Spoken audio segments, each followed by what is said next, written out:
안녕하세요. 오늘은 5월 독서 결산 가지고 왔습니다. 저는 5월 달에는 유독 소설만 많이 읽었던 달이에요. 물론 뭐 다른 책들 병렬 독서하고 있는 책들이 아직 있긴 하지만 끝난 책들만 이야기를 하기 때문에 이제 5월 달에는 총 10권의 소설을 읽었고요. 이 소설이다 보니까 이걸 어떻게 설명을 할까 고민을 하다가 저는 크게 4가지 섹션으로 한번 소개를 해볼까 합니다. 첫 번째는 제가 한국 소설을 읽는 이유예요. 한국 소설을 읽는데 제가 유독 소설을 좋아하니까 주변에서 가끔 왜 한국 소설뿐만 아니라 왜 소설을 읽어? 그리고 그 중에서도 왜 한국 문학을 그렇게 좋아해? 라고 했을 때 이게 답변하기가 생각보다 어렵더라고요. 근데 저는 지난달에 읽은 이 세 권을 읽기 위해서, 이런 책들을 읽기 위해서 한국 소설을 읽는 게 아닐까 생각을 하게 됐습니다. 먼저 첫 번째 책인데요. 조혜진 작가님의 빛과 멜로디입니다. 이 빛과 멜로디는 빛의 호의라는 단편 소설에서 조금 더 발전시켜서 장편 소설로 만드신 소설인데요. 이거는 일단은 제가 줄거리를 어떻게 설명을 해야 할까를 고민했는데 굉장히 다층적이고 인물들도 굉장히 많이 나오고 이야기들이 레이어들이 껴켜이 쌓여있기 때문에 딱 하나로 이렇게 요약을 하기는 좀 어려웠지만 그래도 가장 중심이 되는 인물 2명을 바탕으로 한번 줄거리를 소개해 보겠습니다. 먼저 주인공이라고 할까요? 기자 승준과 포토그래퍼 권은이라는 2명의 인물이 주요 인물로 나옵니다. 이들은 초등학교 동창이었었는데 권은이 굉장히 힘든 시기를 보내던 시기에 이제 승준이 카메라를 가져다 주게 되고 그 카메라로 인해서 권은이 세상 밖으로 나올 계기가 됩니다. 그 이후에 어른이 되었고 이 2사람은 각각 직업을 갖게 되는데요. 권은은 분쟁 지역을 누비면서 다큐멘터리 사진을 찍는 사진가가 되었고요. 그런 권은은 기자가 된 승준이 인터뷰를 하게 되면서 2사람의 인연이 이어집니다.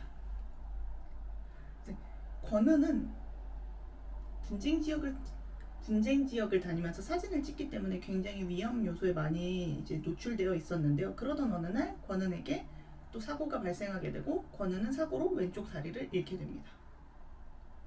그러면서 이제 그 이후에 이제 사진을 찍으러 다닐 수 없어진 권은은 영국에서 애나라는 사람의 집에 머물게 되는데요. 애나의 집에 머물면서 권은은 애나의 아버지 추모 영상을 만드는 일을 하게 됩니다.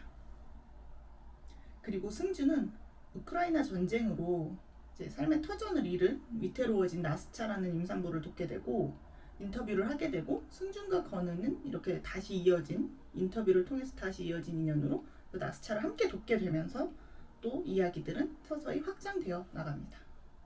이 소설은 전쟁이 가지고 오는 비극이 개인에게 어떤 영향을 미치는지, 그리고 전혀 남의 일이라고 여겼던 우리에게도 어떤 영향을 미치는지에 대해서 너무나도 잘 보여주는 작품이에요.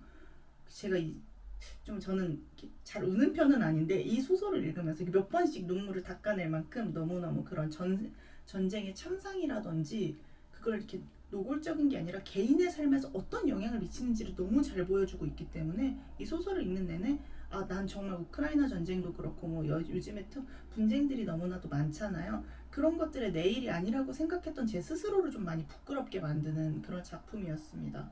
그래서 전쟁이 지금 저희도 우크라이나 전쟁도 그렇고 좀 장기화가 되면 상대적으로 굉장히 무뎌질 수밖에 없는데 우리가 지금 실천할 수 있는 이 작은 호의가 어떻게 퍼져나가서 어떻게 퍼져나가서 그들에게 닿는지, 그리고 그 마음이 우리에겐 또 어떤 위안이 되는지, 이런 것들을 한번 이야기를 해주는 책이었습니다. 올해 저는 제 책을 읽고 나면 나름대로 이렇게 다 기록을 해놓는데요. 제 나름의 기준으로 평점을 매기는데 처음은 아니지만 5점을 준 정말 너무너무 추천하는 소설입니다. 조혜진 작가님의 빛과 멜로디였고요. 그리고 한국 소설을 읽는 이유 2번째 책은 평균율 연습 김유진 작가의 책입니다. 이 책은 어떻게 보면 굉장히 잔잔하고 조금은 지루하게 느껴질 수도 있을 것 같아요. 왜냐하면 어떤 사건이 크게 있지 않고 어떤 상처를 받은 인물들이 그 이후에 천천히 회복해 나아가는 과정들, 이런 것들을 그린 소설이기 때문에 조금은 잔잔하고 지루하게 느껴지실 수도 있을 것 같아요. 하지만 이 각각의 인물들이 조금씩 각자의 화음을 잘 맞춰간다는 듯한 느낌, 이것들을 이제 보면 결국엔 우리 삶에서도 어떤 사건은 정말 순간이지만 그 뒤로 회복해 나아가는 과정이 굉장히 지난하고 긴 거기 때문에 그 과정을 잘 생각해 보면서 읽으면 좀 많이 위안이 되지 않을까 하는 책입니다. 이 소설에서는 크게 세 명의 인물이 나와요. 첫 번째는 과거 어머니의 죽음을 극복하지 못하고 이 결혼 생활까지 끌어오면서 자신이 다운되니까 내가 타인에게, 내 부인에게, 부인에게 또 이런 자신의 슬픔을 전염시키지 않으려고 이혼을 요구하는 수찬이라는 인물이 나오고요. 남편이 떠난 뒤에 상처를 받고 피아노 조율을 배우기 시작한 아내 수민, 이렇게 두 명의 인물이 있습니다. 그리고 굉장히 강한 척, 그리고 혼자 아이를 키우면서 돈을 열심히 벌어서 성공하고 싶어 했던 욕구가 굉장히 강했던 수민의 엄마 정희, 이렇게 세 명의 인물이 있는데요. 이 정희는 돈을 사기당한 뒤에 굉장히 또 힘이 들어하는 그런 상황이에요. 이 세 사람이 조금씩 조율을 통해서 그들만의 평균율을 찾는 이야기라고 볼 수 있습니다.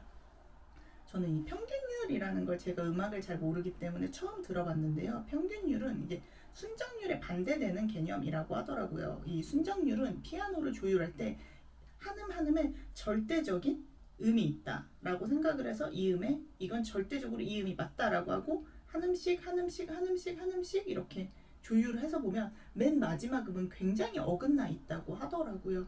근데 이 평균율이라는 건 이 마지막 굉장히 크게 어긋난 걸 모든 지금까지 했던 앞에서부터 조금씩 이 어긋남을 다 나눠 가졌을 때 굉장히 조화롭게 들리는 그런 조율 방법이라고 하더라고요. 근데 이 소설도 평균율 연습이라고 하는데 이 세 인물이 좀 각각의 굉장히 이전에는 순정률이 각각 이렇게 있었던 사람들인 것 같아요. 이게 맞고 굉장히 옳고 관계에서 이렇게 내가 행동하면 되고라는 그런 것들이 강했던 인물들이 각자 조금씩 변해가면서 조금씩 조금 엇갈림을 다 인정하고 자기가 받아들이고 그들만의 평균율을 찾아가는 듯한 그런 소설이었는데요. 피아노 조율에 빗댄 이야기는 회복은 굉장히 더디고 힘들지만 지나고 보면 또 그게 아름다워 보이기도 하는 거잖아요. 화음이 잘 맞았을 때는. 그렇기 때문에 이 화음을 맞춰가는 과정을 잘 보여주는 듯해서 너무 좋았고요. 이 글이 좀 굉장히 서정적이고 번잡스럽지가 않아요. 그렇기 때문에 굉장히 정갈한 글이다라고 저는 느꼈고요. 굉장히 차분한 봄날 같았던 글로 느껴져서 너무너무 이것도 좋았다. 누군가가 조금 힘든 시기를 겪고 있다면, 특히나 관계에 있어서 힘든 시기를 겪고 있다면 이 책을 한번 읽어보라고 권하고 싶은 그런 책이었습니다. 그리고 한국 소설을 읽는 이유의 마지막 소설은 김혜란 작가님의 이 중 하나는 거짓말입니다. 저는 굉장히 청소년 소설이라고 하죠. 혹은 성장통을 겪는 이들의 소설을 좋아하는데 이 책을 보면은 조금 슬펐어요. 조금 많이 처연하다고 느꼈고 굉장히 슬펐던 이유는 18살 아이들, 3명의 아이들의 이야기로 이 소설은 진행이 됩니다. 이 3명의 아이들은 각각의 슬픔과 또 비밀을 간직하고 있는 아이들인데요. 먼저 첫 번째는 지우라는 인물입니다. 이 지우는 엄마하고 재혼한 선우 아저씨, 이렇게 엄마, 그리고 지우, 이렇게 3명이 살아가고 자기가 키우는 도마뱀 용식까지 이렇게 살고 있었어요. 근데 어느 날 엄마가 암에 걸리고 뇌종양에 걸리셨나? 그럴 거예요. 뇌종양에 걸리고 나서 그 이후에 친구들과 떠난 여행지에서 엄마가 실족사로 사망을 하게 됩니다. 근데 지우는 이게 엄마가 보험금이 있었기 때문에 자신을 위해서 죽은 건 아닐까? 그러니까 정말 사고가 아니라 스스로 목숨을 끊은 것은 아닐까? 이렇게 그걸 끊임없이 의심을 하는 거예요. 그런 의문을 품고 지우는 엄마가 죽었으니까 이제 더 이상 이 아저씨하고 선우 아저씨하고 살 수 없겠다. 자신은 혼자 이제 독립을 해야겠다 생각을 해서 기숙할 수 있는 공사장에서 방학 동안 일을 하기로 합니다. 그리고 이 용식을 소리라는 친구한테 맡기게 돼요. 그러면서 이 소리는 두 번째 인물인데요. 소리는 손을 잡으면 이 사람이 죽을 수 있는지를, 죽음을 예측할 수 있는 능력을 가지고 있는 친구예요. 근데 이거를 친구들한테 이야기를 하거나 납득시킬 수 없기 때문에 소리는 굉장히 이렇게 좀 손을 닿는 걸 꺼려하는 거죠. 그러면서 학교에서는 결벽증이나 강박증 환자로 좀 소문이 나고 조금 점점 소외되고 혼자 있는 걸 더 많이 좋아하게 되는 그런 인물로 나옵니다. 이 소리는 엄마가 암에 걸린 뒤로 매일매일 엄마가 죽을까봐 엄마의 손을 매일 아침마다 잡으면서 엄마가 죽을지 죽지 않을지를 매일매일 확인을 했었어요. 하지만 엄마가 음주운전 사고로 어이없게 사망을 하고 난 뒤로는 또 큰 상처를 받고 혼자 외톨이로 살아가는 그런 친구입니다. 근데 이 아이가 지우가 맡긴 용식이라는 도마뱀을 이렇게 맡게 되면서 또 조금씩 책임감 그런 것들을 조금씩 느끼게 되는데, 이 소리가 채훈이라는 세 번째 친구가 있는데요. 이 채훈이의 강아지의 죽음을 예측하게 되면서 또 이야기가 조금 더 다르게 진행이 되기 시작합니다. 네, 이러면 이제 세 번째 채훈이라는 친구가 중요해지는데, 이 채훈이는 축구를 하던 아이인데 이제 부상으로 축구를 그만두게 됐습니다. 그리고 이 채훈의 집은 겉보기엔 굉장히 화목했지만 아빠는 가정폭력을 그냥 맨날 집에서 행사하고 있었고요. 그러던 어느 날 엄마가 아빠를 찌르는 사건이 나게 되고, 엄마는 교도소에, 아빠는 의식불명 상태로 병원에, 이렇게 가면서 혼자가 된 외톨이가 된 그런 아이입니다. 근데 채훈은 항상 아빠가 깨어날까 굉장히 불안해하고 있어요. 그러면서 우연한 계기로 그러니까 채훈이 키우던 강아지의 죽음을 소리가 예측하는데, 그걸 채훈이 알아챕니다. 소리의 비밀을. 그러고 아빠의 죽음을 한번 알아봐 달라고 소리에게 부탁을 하게 됩니다. 이렇듯 이 세 아이들은 각각의 비밀들이 있고, 그리고 또 그 비밀들로 인해서 조금씩 엮여가면서 자신들이 갖고 있는 슬픔과 아픔들을 극복해 나아가고 조금씩 성장해가는 그런 이야기입니다.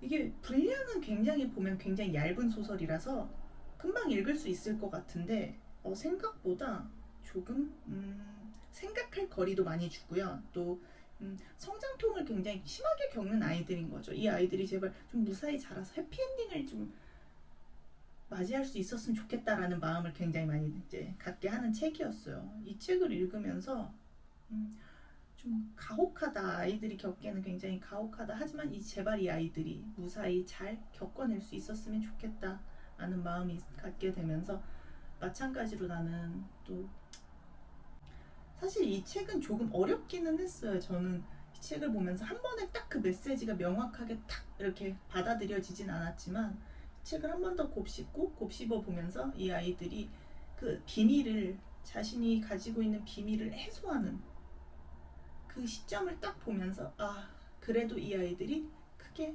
많이 상처받았지만 그래도 극복해 나갈 수 있겠구나를 보는 그 지점이 정말 좋았던 작품이었습니다. 네, 이렇게 세 편은 제가 한국 소설을 읽는 이유가 아닐까 생각할 만큼 이런 책들을 참 많이 읽고 싶다라는 생각이 들었던 책이었어요. 이렇게 저는 한국 소설을 읽는 이유 세 편을 소개해봤습니다.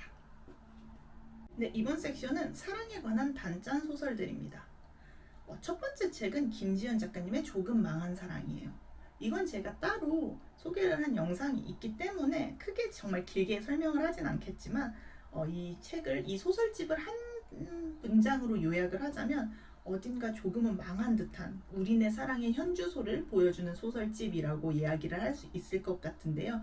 우리네 현주소를 보여준다면 그에 반대되는 그런 소설도 있겠죠. 그게 제가 두 번째 읽은 처음부터 내내 좋아했어 와타야 리사입니다.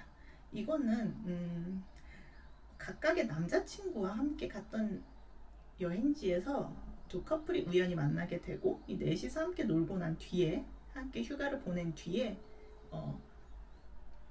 두 여자친구였던 두 사람이 사랑에 빠지는 그런 내용인 퀴어 로맨스 소설인데요. 학생 때 읽었던 인터넷 소설 같이 막 너무 현실적이지 않습니다. 굉장히 비현실적이지만 어떤 로맨스에 대한 환상이 있다면 그 환상을 좀 채워주는 소설이 아닐까 싶습니다.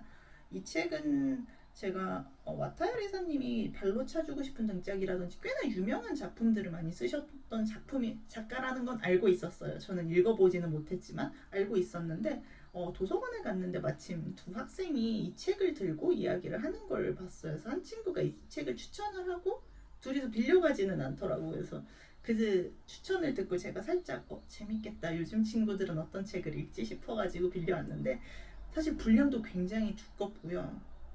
꽤나 벽돌책이었어요. 그렇기도 하고 두 번은 저는 읽지는 않을 것 같아서 혹시 근데 킬링타임용으로 로맨스물을 찾는다. 근데 조금 색다른 걸 읽고 싶다라고 하신다면 처음부터 내내 좋아했어도 나름 재미있게 읽으실 수 있을 것 같습니다. 네, 이렇게 사랑에 관한 단짠 소설들 한번 소개해봤습니다. 네, 5월 독서 결산이 조금 길어져서 저는 두 편으로 나눠서 올릴게요. 그래서 일단 1편에서는 한국 소설을 읽는 이유 그리고 사랑에 관한 단짠 소설 이렇게 두 가지 테마 5권의 책을 소개했고요. 2편에서도 또 남은 5권 소개할 테니까 꼭 기다렸다가 함께 한번 봐주셨으면 좋겠습니다. 그럼 안녕.